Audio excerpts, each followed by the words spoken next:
آغاز کیا جائے گا ان تحقیقات کا جنہوں نے چوری کی ہے. نیب اس معاملے کو دیکھے. نیب کے حوالے سے آلریڈی اعتراضات مختلف پولیٹیکل پارٹیز کے آتے رہتے ہیں, لیکن اوبویسلی اگر حکومت کی بات کریں تو حکومت نے ابھی کے جو معاملات ہیں ان کو دیکھنا ہے. جو حالیہ چینی بحران تھا اس کی انویسٹیگیشن کا کہا گیا, فیوچر کا تعین جو ہے وہ کرنا ہے. آپ کے خیال میں یہ درست فیصلہ ہے کہ 1985 سے آپ جو ہیں وہ شروع کر دیں تحقیقات, عوام کو پھر یہ نہ ہو کہ ایک نئی ٹرک کی بتی کے پیچھے لگا دیا جائے؟ سادیہ, ایک تو ہمارے جو مبشر بیٹھے ہیں یہ اس معاملے میں بہت ماہر ہیں. انہوں نے بڑے بڑے انکشافات اپنے زمانے میں کیے جب یہ ٹی وی پہ آتے تھے. باقاعدہ تھدے لے کے آئے, پروف دیا, کیسز بنے خود ان پر بھی, اور خاص طور پر کیونکہ یہ ایک میڈیا کے ایک حلقے کی طرف آتے تھے تو اس کا الگ پریشر ہوتا تھا. تو یہ انہوں نے سب کچھ کر کے دیکھ لیا اور اب بڑے سکون سے بیٹھ گئے ہیں. اور ہم لوگ بھی یہ برسوں سے کرتے چلے آئے ہیں. یہ جو ہم اعداد و شمار بناتے ہیں یہ ہوتے ہیں. بنیادی بات یہ ہے سعدیہ کہ ہم نے یہ جو نیب جسے آپ کہہ رہی ہیں, مثلا میاں صاحب کے ساتھ ایک بہت بڑے بیوروکریٹ ہوتے تھے فواد, وہ باعزت کو 1.5 سال جیل میں رہے, بعد میں رہا ہو گئے. ایک ایک کر کے جو آپ اربوں روپے کے جن لوگوں پہ 2 سال میں الزام لگاتے رہے, اس میں کوئی کنوکٹ نہیں ہوا. پھر جو آپ رپورٹیں بتا رہی ہیں, ہم لوگ تو ماضی میں اس زمانے سے پڑھ رہے ہیں, کوئی غالباً 400-450 رپورٹیں ہیں. یا تو حمود الرحمان کمیشن تک پھر رپورٹ پر قبضہ وہ نہیں ہوا جس میں یحییٰ خان نے کیا نہیں کرا, سب ہمارے سامنے ہے. کس کس میں رپورٹ کا ذکر کروں کہ ان میں سے کسی رپورٹ پر کیونکہ عمل درآمد نہیں ہوا, اس لیے ہم جیسے لوگ سمجھتے ہیں یہ اعداد و شمار کا گورکھ دھندا ہے, سبسڈی. مجھے تو نہیں پتا چینی کیا ہوتی ہے. بات یہ ہے کہ نیب کی کارکردگی مثلا پچھلے شاید 150 ارب روپے 160 ارب روپے انہوں نے کیے ہیں. کہنے کا میرا بنیادی مقصد یہ ہے کہ ہم اور آپ جو بحث موبائل کرتے ہیں نا, یہ جو ہم بھی اسی میں پڑ جائیں گے اعداد و شمار میں, ہمیں پوچھنا یہ ہے کہ نیب اور یہ جو ادارہ اس سے پہلے بھی مختلف ناموں سے رہا, انہوں نے اب تک کتنی ریکوری کری, کتنے لوگوں کو کنوکٹ کیا. اور میں یقین سے کہہ سکتا ہوں کہ جب خود پرائم منسٹر کی کیبنٹ میں مبشر الرحمان کے دوست یہ بیٹھے ہوئے ہوں, میں پھر لے لوں گا خسرو بختیار کسی اور کا نام ہے, ان کے بھائیوں وغیرہ کا, یا ترین صاحب وغیرہ کا, جب وہ خود بیٹھے ہوں گورنمنٹ میں, پہلے تو انہیں یہ کرنا چاہیے تھا ان لوگوں سے ریزائن لیا جاتا. ہمارے یہاں یہ ہے کہ بڑے بڑے اربوں روپے کے الزام لگتے ہیں, پھر ہم اس کو کنٹروورشل بنا دیتے ہیں, لوگ ہم بھول جاتے ہیں. میں ان سے معلوم کرنا چاہتا ہوں کہ جناب آپ نے آج تک کنوکٹ ہی نہیں کیا, جب آپ نے کنوکٹ ہی نہیں کیا, یا مزید کاروائیاں کبھی فروٹفل ہو سکتی ہیں.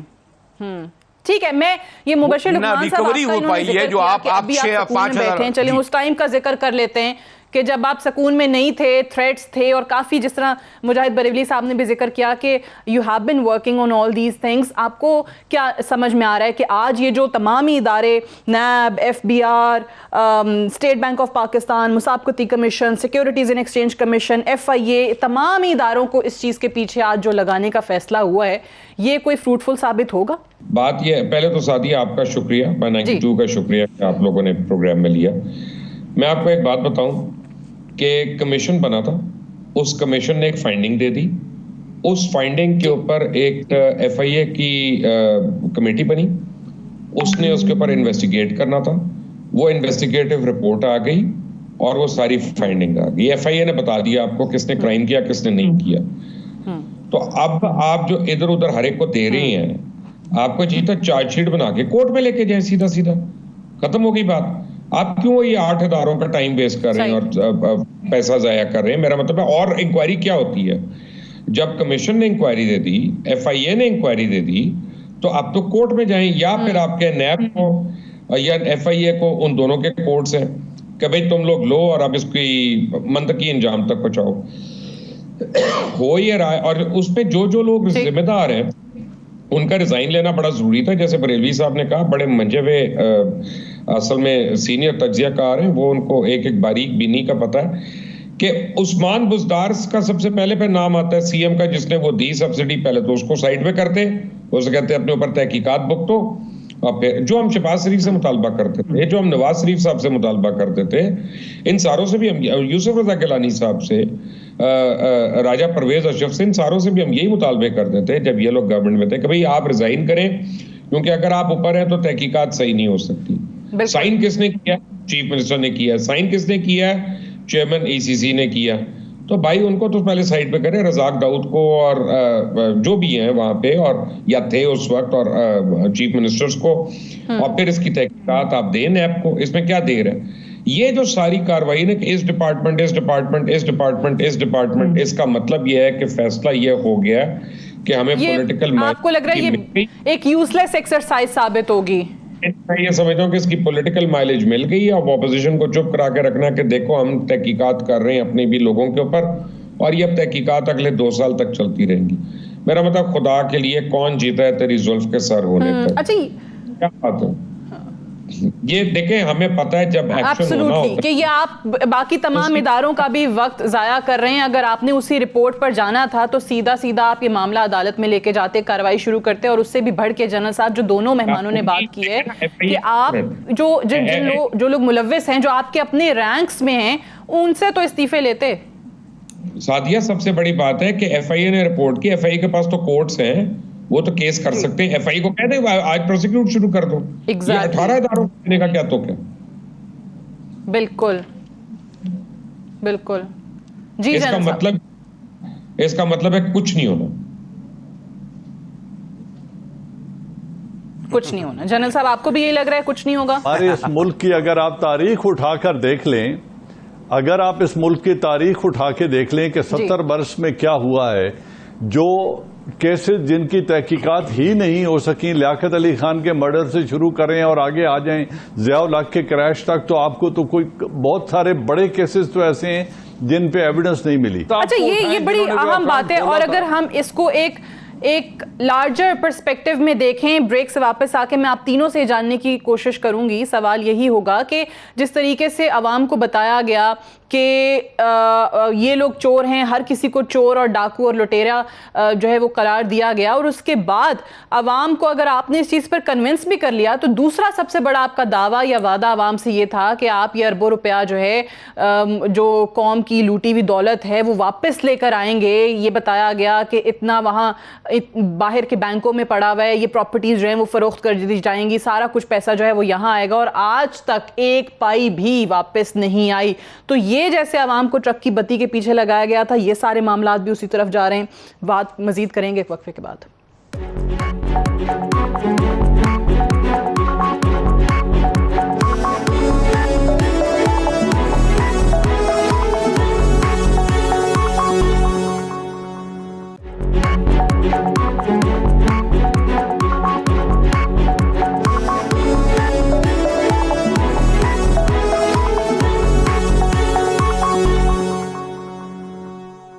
Welcome back. پروگرام میں ایک بار پھر سے خوش آمدید. مجاہد بریلوی صاحب، نیب کا آپ نے ذکر کر دیا بریک پہ جانے سے پہلے جو آپ اپنی بات کر رہے تھے. مبشر لقمان صاحب نے ایف آئی اے کے حوالے سے کہا کہ اب آپ نے ان سے کیا تحقیقات کروانی ہے جب آلریڈی ان کی اپنی رپورٹ ہے. اب اسی میں ایف آئی اے کے ڈی جی جو ہیں، خود ادارے کا جو سربراہ ہے وہ یہ رپورٹ لکھ رہا ہے، تمام ڈیٹیلز بتا دی ہیں. آپ پھر ایف آئی اے کے پاس لے کر جا رہے ہیں اور ڈی جی ایف آئی اے کے ماتحت افسران سے کہہ رہے ہیں کہ جی آپ اس کو مزید انویسٹیگیٹ کریں. تو اس کے بعد وہ کیا انویسٹیگیٹ کریں گے؟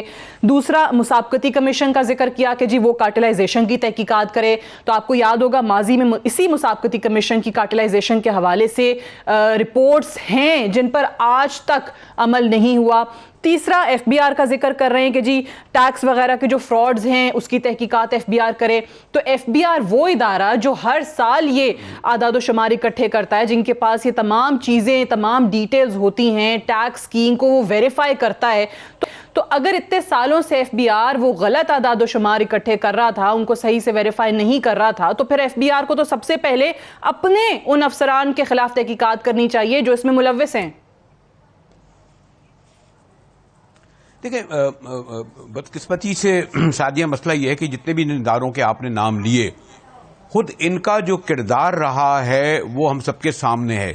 ان اداروں کو سیاسی مقاصد کے لیے استعمال کیا گیا ہے. یہ جو پولیس سمیت ایف آئی اے کا ادارہ، اس کے افسران، یا آپ جو سی بی آر یہ جو کہہ رہے ہیں، ہم نے دیکھا ہے کہ کس طرح یہ صرف مخالفین کے لیے استعمال ہوتے ہیں. عام آدمی، میں نے کبھی کوئی 15 سال پہلے ایک موٹر سائیکل لی تھی، اس کا میں ضمانتی ہو گیا تھا. ابھی بھی جاتا ہوں تو کہتے ہیں کہ جناب وہ 15 سال پہلے جو 12,000 کی موٹر سائیکل لی گئی تھی اس میں آپ ضمانتی تھے، اس کو لائیں گے تو آپ کا اکاؤنٹ کھلے گا. عام آدمی کے ساتھ ان کے پاس اتنا پرانا ریکارڈ ہوتا ہے. ایک کوئی ہوا، ابھی آپ دیکھیں ذرا سی بات ہوئی نا پی سی بی پہ، شعیب اختر نے جو بات کی، بھائی ایف آئی اے نے اس کو طلب کر لیا. بھائی ابھی تو کچھ شروع بھی نہیں ہوا. ایک اتنا بڑا انٹرنیشنل فیم کرکٹر ہے، اس کو وہ طلب کر لیتے ہیں، یعنی گویا کہ دھمکانا ہوا. اگر کوئی اور بیچارہ عام آدمی ہوتا تو یہ ایف آئی اے کی جو ایکٹیویٹیز ہوتی ہیں عام لوگوں کے لیے، وہ تو بیچارہ تھر تھر کانپتا ہے جب کوئی ایف آئی اے کا ہوتا ہے. یہ جو ہے جس طریقے سے یہ کہہ رہے ہیں کہ سب انویسٹیگیشن، خدا نہ کرے اگر ہم جیسے لوگوں پہ کچھ لوگوں میں نام لگے، ہم تو سیدھے جا کے اس دفتر پہ جا کے اگر کچھ نہیں تو 2-4 بندے لے کے وہاں پر کھڑے ہو جائیں گے، بورڈ لے کے، یا چڑھائی کر دیں گے، پہنچ جائیں گے. ان پہ وہ ترین صاحب لندن روانہ ہو گئے اپنے بیٹے سمیت. اتنا بڑا الزام لگا، کیسے جانے دیا کہ مجھے یہ بھی نہیں پتا. آج کل میں بھی کافی دنوں سے کام کے سلسلے میں جانا چاہ رہا تھا، یہ لندن چلے کیسے گئے، کہ اپنے جہاز سے گئے ہیں یا کھل گیا یہ بھی ہمیں نہیں پتا. سر یہ بھی انفارمیشن دے دیے. تو مقصد یہ ہے کہ جو بڑے بڑے لوگوں پر جو کیبنٹ میں بیٹھے، مثلا یعنی اس کیبنٹ میں جس میں چینی پر گفتگو ہوئی یا گندم پہ گفتگو ہوئی، یہ بڑے فخر سے بات کی گئی کہ اس وقت داؤد صاحب اور خسرو صاحب اور ایک اور منسٹر صاحب وہ اٹھ کر چلے گئے. یعنی وہ آپ کی کیبنٹ میں بیٹھے ہیں، اسی میں فیصلے ہوئے ہیں. اور مجھے افسوس اس لیے ہوتا ہے کہ چاہے ہم لوگ ہوں، یعنی اس کا جواز انہوں نے دیا کہ ہم تو اس کے مقابلے میں عمران خان سے مورلی اخلاقیات کو اخلاقی طور پہ ہمارا بیٹھنا وہاں درست نہیں تھا کیونکہ ہمارے نام آ رہے تھے اس لیے ہم چلے گئے. جی ایون میں ہوا یا مبشر ہوئے، بہت سارے ایسے انٹلیکچوئل یا صحافی ہوئے، ہم نے بیکاز کیونکہ پاکستانی عوام اتنا سفر کر چکے تھے ان پارٹیوں کے ہاتھوں کہ خان صاحب کے ساتھ ہم جا کے اسٹیٹ پر تک یعنی بہت سارے لوگ چلے گئے. ہم اپنے پروفیشن سے ہٹ کر بھی مجھے لگتا ہے یہ افسوس ہوتا ہے کہ ہماری غلطی، ہم وہاں تک گئے صرف اس لیے کہ عمران خان کی شکل میں ایک تبدیلی دیکھ رہے تھے کہ انہوں نے خدمت کی ہے اور یہ ہمیں اچھا ریکارڈ دیں گے. لیکن آج آپ دیکھیں نا جو 50 کی کیبنٹ بیٹھی ہے ان میں بیشتر وہی ہیں. ارے بھائی نہیں آتے اقتدار میں آپ اس سال تو کیا فرق پڑ جاتا، حکومت تو ویسے ہی چل رہی ہے. بتائیں کس جگہ آپ تبدیلی دکھ رہے ہیں سوائے ان خبروں کے کوئی خاص فرق نہیں. کرپٹ لوگ آپ کی کیبنٹ میں بیٹھے ہیں، آپ کے معاونین میں بیٹھے ہیں، آپ کے مشیروں میں بیٹھے ہوئے ہیں. یہ جو آپ نے ذکر کیا جہانگیر ترین صاحب کا، اس پہ پہلے مبشر لقمان صاحب کہ وہ جو آج پوری پاکستان مسلم نون نے بھی تنقید کی کہ نیب آپ بار بار کر رہے ہیں، ابھی بھی کہہ رہے ہیں کہ نیب کے پاس یہ معاملہ جائے 1985 سے دیکھے، وہ تحقیقات کرے. تو وہ کہہ رہے ہیں کہ نیب کو پتہ ہی نہیں چلا، باقی تو سب پتہ ہوتے ہیں، لوگوں کو اریسٹ بھی کر لیتے ہیں. اور یہاں جہانگیر ترین صاحب جو اس پورے اسکینڈل کے انہوں نے کہا کہ جی مرکزی ملزم ہیں اس رپورٹ کے مطابق، تو ان کو باہر جانے دیا. میرے ایک دفعہ ہائی کورٹ میں نا میری پاسپورٹ ہو رہی تھی ایک پروگرام کے سلسلے میں کہ کو بات کر دی ہے، تو ابھی میرا جواب کیونکہ داخل نہیں ہوا تھا، 24 گھنٹے کے اندر میرا نام ای سی ایل پہ بھی آ گیا اور میرے اساتذے بھی اپنا ان کی بھی تفصیلات مانگ لی، عدالت نے سب کچھ کر لیا اور میری بیوی کی، بچوں کی، ہر چیز کے اثاثے بھی مانگ لیے انہوں نے اور تفصیلات، اور محکموں کو لگا دیا اس کے اوپر. اور پھر جب میرا نام نکلا ای سی ایل سے تو اس کے بعد بھی مجھے، حالانکہ کورٹ آرڈرز کے باوجود مجھے کو 3 ہفتے لگ گئے اپنا نام نکالنے میں، اور وہ میں ایک دفعہ جب آیا ہوں تو مجھے پرابلم ہو گئی. جہانگیر ترین صاحب کے اوپر اربوں روپے کا الزام ہے اور پوری دنیا کی فلائٹیں بند ہیں، ایئر ٹریفک بند ہے، وہ آرام سے چلے جاتے ہیں. یہ بالکل صحیح بات کی ہے بریلوی صاحب نے، اس کے جواب تو میرے پاس تو نہیں ہے. ایشو از کہ ہاؤ اینڈ وائی. یا تو ایف آئی اے نے جھوٹ بولا، اور اگر ایف آئی اے نے جھوٹ نہیں بولا تو اور آپ نے کارروائی کرنی تھی، آپ کم سے کم پاسپورٹ لے لیں ان تمام لوگوں کے جن کے نام آئے ہوئے ہیں، آپ وہ بھی نہیں کر رہے. تو پھر میرا مطلب ہے کہ یہاں پہ بیٹھ کے ہمیں یہ لگ رہا ہے کہ یار جنہوں نے پکڑے جانا تھا وہ تو باہر نکل گئے، اب ایک نام رہ گیا شہباز شریف کا. ٹھیک ہے، شہباز شریف کو آپ نے پکڑ لینا اور یہ کہہ رہے ہیں کہ چینی اس پہ کارروائی ہو رہی ہے، اگلوں کو بھی باری باری اب پکڑیں گے اور بلائیں گے. دیکھیں بات یہ ہے کہ کب تک ہم قانون کے نام پہ اس ملک میں لوگوں کے ساتھ یہ ظلم کرتے رہیں گے. ایک سیاہ فام شخص جو امریکہ میں جس کا قتل عام ہوا، دیکھیں اس کے اوپر آدھی دنیا کھڑی ہو گئی ہے، 40 ریاستیں امریکہ اور برطانیہ اور کچھ اور ممالک ہیں، ہیوج پروٹیسٹ ہو رہے ہیں. یا ماڈل ٹاؤن میں 100 افراد کو گولی پڑ گئی یار، اس رات کو جو ہے وہ ایم عالم روڈ کا کوئی ریسٹورینٹ خالی نہیں تھا. یہاں پہ اے پی ایس جیسا ہولناک واقعہ ہو جاتا ہے تو لوگوں نے اپنی شادیاں نہیں ملتوی کی، ڈیلے نہیں کی. یہ ہمارا نیشنل کیریکٹر اب بن گیا ہوا کہ جب تک مجھے افیکٹ نہیں کر. یہاں پہ آپ یہ دیکھیں کہ پی آئی اے کے کریش میں 90 افراد جو ہے وہ جہاں بحق ہو جاتے ہیں. تو بات ہم سوشل میڈیا پہ کیا کر رہے ہیں کہ ایک عورت ہے اس نے مانسہرہ میں ایک ناکہ توڑ دیا، یا 2 عورتوں کی گھریلو لڑائی ہے، اس کے اوپر کون کامنٹ کر رہا ہے کون نہیں کر رہا ہے. یہ ہمارا اب انٹلیکچوئل لیول ہو گیا اور کیریکٹر کا لیول ہو گیا. جس دن تک پاکستانی قوم یہ فیصلہ نہیں کرتی کہ ہم نے اپنے آپ کو لوٹنے والوں کا احتساب نہیں کرنا، اس دن تک تو یہ احتساب نہیں ہوتا.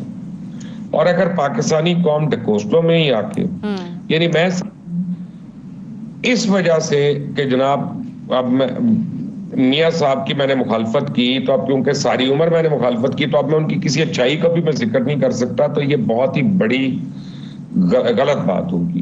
یا عمران کی اگر مجھے صرف اچھائیاں نظر آئیں تو اب اگر کوئی کمزوری ہے اس کا میں ذکر نہ کروں تو وہ بھی بہت بڑی بددیانتی ہوگی. Fact of the matter is coming back to your question, یہ اوپر فیصلہ ہو گیا کہ ان کو کچھ نہیں کہنا شوگر کارٹیل کو، اور یہ اب لمبا کیس 1 2 3 سال تک چلنا اور اس کے بعد سب نے باعزت بری ہو جانا. So it's just an eyewash بس، اور کچھ بھی نہیں ہے، جو آپ نے شروع میں ہی کہہ دیا تھا کہ کچھ بھی نہیں ہوگا.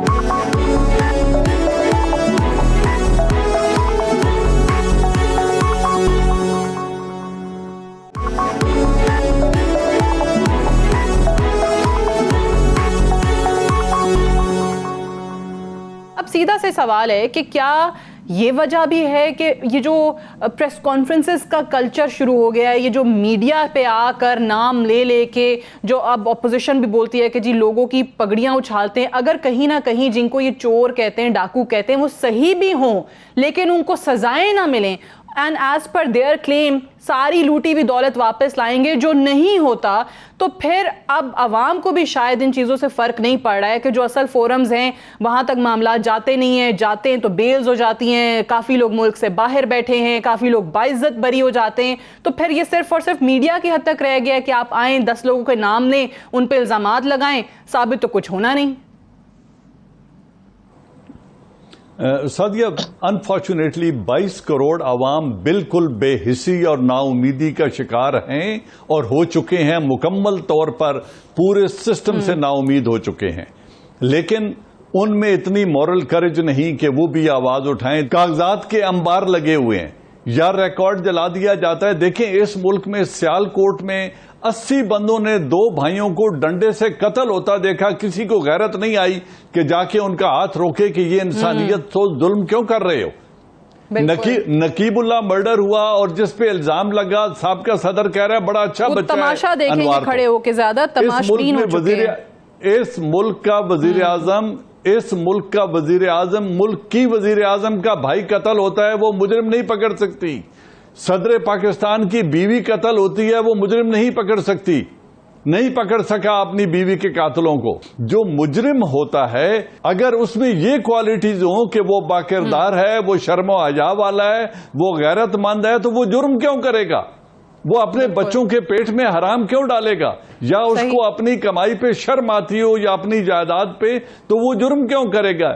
بات مختصر یہ ہے سعدیہ، یہ 1200 لیچز ہیں، MPs and MNAs, electable leeches, جو اس ملک کا خون چوس چوس کے خود موٹی ہو جاتی ہیں.